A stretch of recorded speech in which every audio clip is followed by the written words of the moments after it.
Welcome to the 2021 Black Sustainability Summit. My name is Patrick Chinkhuntha, and I'll be sharing with you something about Tikondwe Freedom Gardens, an organic farm in Malawi. Malawi is located in Southern Africa.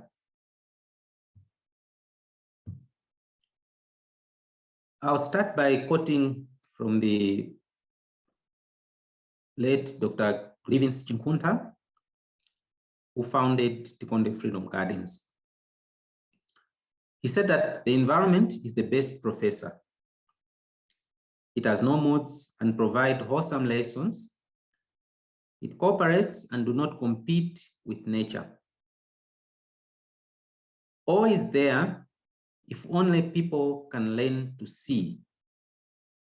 What is required is not more or less pairs of hands, but an increased efficiency of the current pairs of hands, backed by brains that are willing to experiment.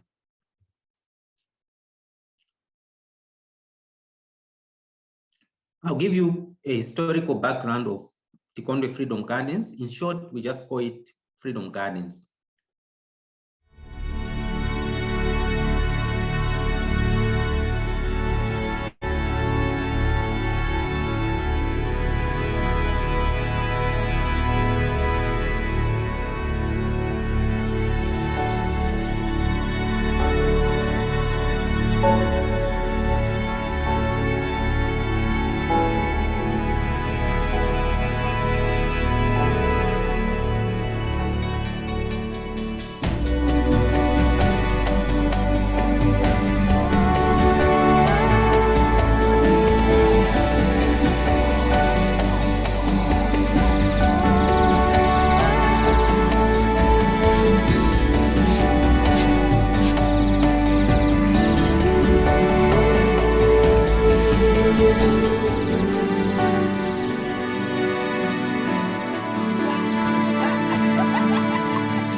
It is an innovative farm that uses organic methods to enhance food security in rural Malawi.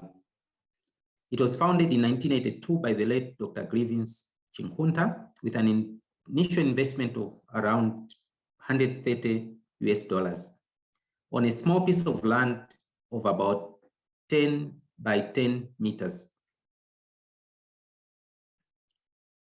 From those humble beginnings, Freedom Gardens has expanded to over 30 hectares, about 75 acres. The farm has two sides. The organic side, which is what you see in the green area in the picture. The other side is non-organic. As the late Dr. Chinkhuntha believed, so we do believe also that a simpler life, less dependent on money, but rich in all that one needs to live a healthy and happy life is possible for everyone in Malawi and beyond. Dr. Chinkhuntha applied what is called the Grievance fig tree strategy. The fig tree grows from a very small seed, which is put into the environment. It takes from the environment, but when the tree grows, it also gives back to the environment. So that's the strategy on which Freedom Gardens is built. It takes from the environment, but also gives back to the environment.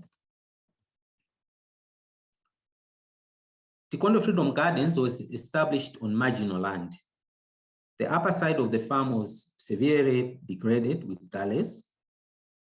The interior was also not good in its original form because it was wholly swampy and full of reeds. The founder did not want Freedom Gardens to depend on industrial or inorganic inputs.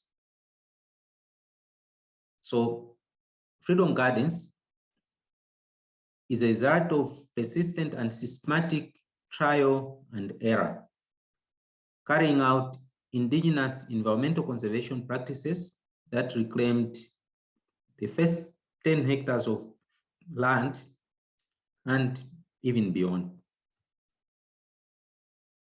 With organic farming practices, Freedom Gardens has become the hub of food production throughout the year in an environment that is fragile, is susceptible to environmental degradation, has increasing soil erosion owing to growing population, which has put increased pressure on the land.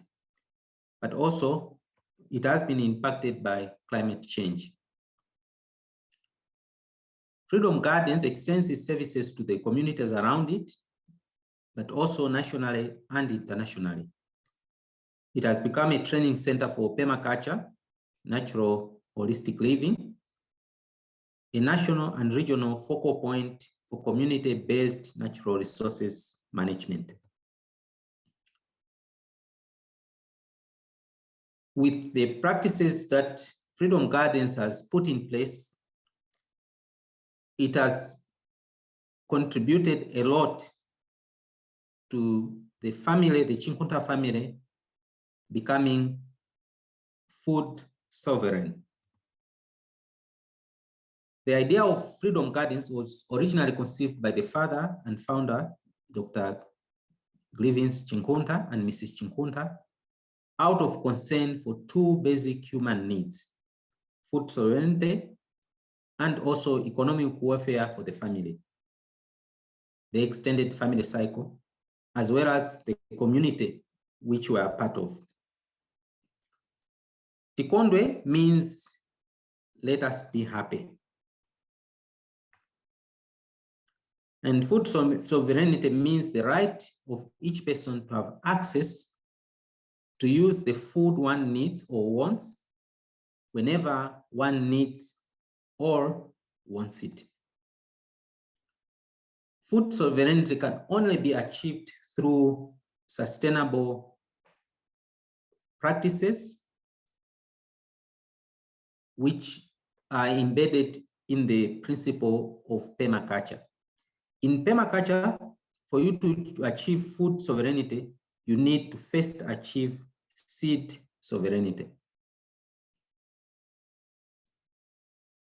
Seed sovereignty means the right of each person to save and to have access to the seed one needs whenever one needs it.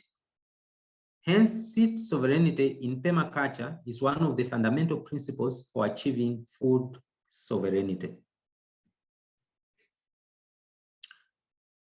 There are a number of innovative practices that are done on the farm to achieve the farm's goal in terms of permaculture or sustainable agriculture. One of them is by use of water swales. This is one of the aspects of permaculture that has been practiced in Malawian villages for centuries. Locally, they are called mkuti and are usually used for growing bananas. Bananas grown in mkuti sustain themselves for so many years. Water swales are also used for water harvesting. On the picture in front, you can see one of the water swales on the left. And on the bottom right, you also see the mkuti, where bananas are planted in an area that has been dug out and which is also used to trap water. We also use holding ponds in order to safeguard the farm against failure of the irrigation system. The water in the holding ponds highly raises the aquifer through infiltration by harvesting both rain and irrigation water. This creates swampy conditions in some parts of the farm. The swamps are drained during the dry season for irrigation when the river, which is called Nango River, that provides water to the farm, dries up. The infiltration through seepage irrigates deep-rooted crops, especially fruit trees, from the underground. Fish farming. Due to the floods that were experienced in the low-lying areas every year, the course of Nango River was changed 5 times to its current position. This was done because at the original river course, whenever there's too much rain upstream, the whole area would get flooded. So we would lose most of the farmland to flooding. So we had to change the river course several times in order to like further reclaim the land so that it is made usable throughout the year. So inland fish farming is being practiced by utilizing the fish ponds that were created by cut-off sections of the meandering river after changing the river course. Crop residues and food leftovers, especially from fruits and vegetables, are fed to fish and pigs, ensuring the recycling of resources on the farm. Water from the ponds is also used for irrigation during the dry season when the river dries up. The ponds were constructed in terraces, so when the water recedes, the exposed terraces, which are rich in marine deposits, are utilized for vegetable production. Fingerlings, these are very small fish, are sold to generate extra income. We sell this to the government or to NGOs and other farmers in the surrounding communities and the region. The farm uses furrow irrigation, which is a very low cost and effective technology. We construct contours or aqueducts that create water heads that carry irrigation water easily to all parts of the farm. Irrigation structures are relatively flat and narrow, and water flows at a gentle rate, providing minimum soil erosion. Crops are planted on both sides of the canal So the two sets of crops are irrigated at once with one antenna directing water around the farm.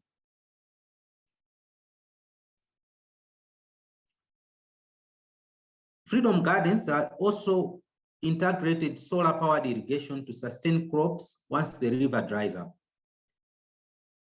Other farmers use the same river upstream, so there is competition for water. And that affects the quantity of water that flows downstream.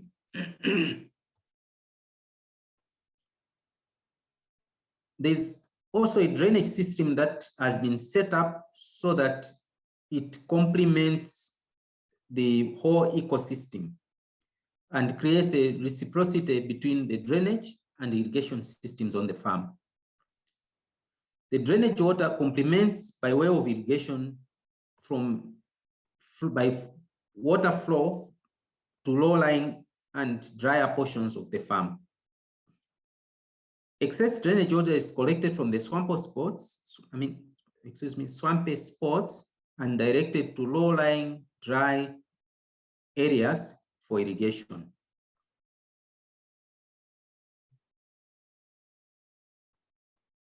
Drainage is a useful irrigation tool during the dry season, and it is much cheaper to produce under drainage because moisture is readily available without much input. Future plans are there to construct more water harvesting structures in order to harvest excess water during the rainy season to complement the river during the dry season. We also use sunken plots to utilize the lower moisture in the plots that are created. We realize that it is far easier and cheaper to bring crops to the water other than the other way around. So sunken plots enable the farm to access perennial water sources from the aquifer. The plots help the farm's soil regeneration through erosion control, infiltration, residue incorporation, and that the ecosystem is controlled within each plot. A network of aqueducts or irrigation channels and canals has also been constructed throughout the farm. These create waterheads that propel water to all parts of the farm using gravity. The dikes on which the aqueducts are built are further reinforced by the vegetation that sprouts due to favorable moisture regime created through the seepage and infiltration of some of the flowing waterhead. We also use landscaping to create a flat plots so that the water that is flowing is controlled. And this also encourages the soil, it helps the soil to suck in more water because the land is all flat, so the water does not flow very quickly. It flows very gently. And also from the holes that are dug to get enough soil to build the aqueducts, we fill up those holes with biomass, and we use them as places to compost the biomass. So those holes become compost pits, and we have quite a number of those on the farm. This encourages integration in the farming system. We also use integrated pest and disease management. The farm is environmentally based, and in any undisturbed ecosystem, there's a natural balance of living things present in it. The food chain ensures that each species of organism is kept in check to keep an ecosystem balance.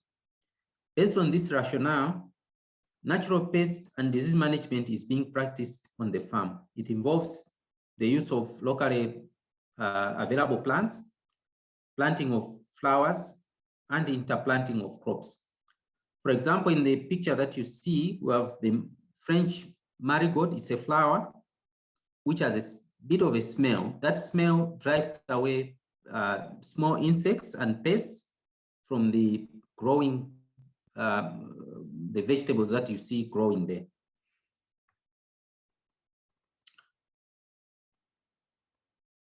Tikondwe Freedom Gardens has been impacted, but it has also impacted the environment in which we live. So we've had a lot of social interactions with the environment in which we operate. This has been through the establishment of a number of organizations. For example, the Nango Valley Women's Association, which was set up in 2006 to augment the efforts of Freedom Gardens to promote hygiene and sanitation around the homes in the catchment areas, but also to promote attainment of abundant food as well as nutrition security and economic welfare of the people that surround Tikondwe Freedom Gardens. The women in the group are involved in income generating activities, such as poultry production, baking items for sale, and catering for people that come to visit the farm. The group uses the farm's premises and products free of charge. Freedom Gardens also helped in the establishment of Midland Organic Growers Association in 1996 and Midland Farmers Organization, which was set up in 2016. These organizations train farmers and motivate them and inspire them to do the things that Freedom Gardens does at its own farm. We have a number of partnerships with some other organizations, like, for example, the Youth for Environment and Sustainable Development, Green Livelihoods, and Ubuntu. These partnerships and memberships of organizations help us to interact with fellow farmers, and we share experiences with them. We learn from them, they learn from us. And we use the same organizations and associations to propagate the lessons that we have learned here at Freedom Gardens, but also other farmers learn through these associations and organizations. The results from all this is that there's been trainings that have been taking place both formally and informally. But also from these social interactions, we also gain, people gain employment from coming to work for us. But also some of the people that have been coming to work for us have ended up gaining skills that they have used so that they can become self-employed. One of the main challenges that we have experienced in sustainable agriculture practices that we have done at Tikondwe Freedom Gardens is financial sustainability. Tikondwe Freedom Gardens managed to achieve the goal of setting up a successful organic farming enterprise. This was achieved through the investment of sales proceeds, additional investment of funds from the late Dr. Chinkhuntha's family. But as the farm grew, so did the expenses for wages and operational costs. Dr. Chinkhuntha did not believe in borrowing to fund investments at the farm. He believed in the farm growing organically. With time, the farm could not generate enough resources to cover all its costs. This was mainly due to the limited knowledge about organic produce and its benefits in Malawi. As a result, most customers could appreciate the premium price that is charged for organic produce. So the challenge in organic farming is that you end up having the production cost being higher than the selling price, that is per unit of organic produce, due to the limited market for organic produce. Whilst using conventional farming, the production cost is generally lower than the selling price per unit of conventional produce. And this is because conventional produce uses economies of scale and they have a wider market. So the unit cost of output is lower due to mass production. The solution was to get additional revenues from other sources. And in our case, we applied agro-tourism and consulting. So to cover the losses from selling organic produce, Dr. Chinkhuntha complemented his revenue base with fees for tours of the farm, as well as revenues from other sources, for example, consulting. After Dr. Chinkhuntha's death in 2007, his family has continued his work and we have managed to sustain the farm. We have acquired additional land by subsidizing the farm's operational costs with employment income, and we have maintained his organic growth concept. So we have avoided borrowing from the financial services sector to finance operational costs and new investments. My conclusion and the takeaways that you get from this presentation is that it is possible to practice sustainable agriculture as a business. Tikondwe Freedom Gardens has managed to do it. The cost of implementation of sustainable farming practices is high. Therefore, achieving financial viability is a challenge. Organic growth, despite being slow and painful, is a key factor in achieving and maintaining financial viability. That is the end of my presentation. You can connect with us on social media, on Facebook, and also you can visit our website. You can contact me on email as well as on WhatsApp on the contacts indicated on the screen. Thank you so much for your attention. I'm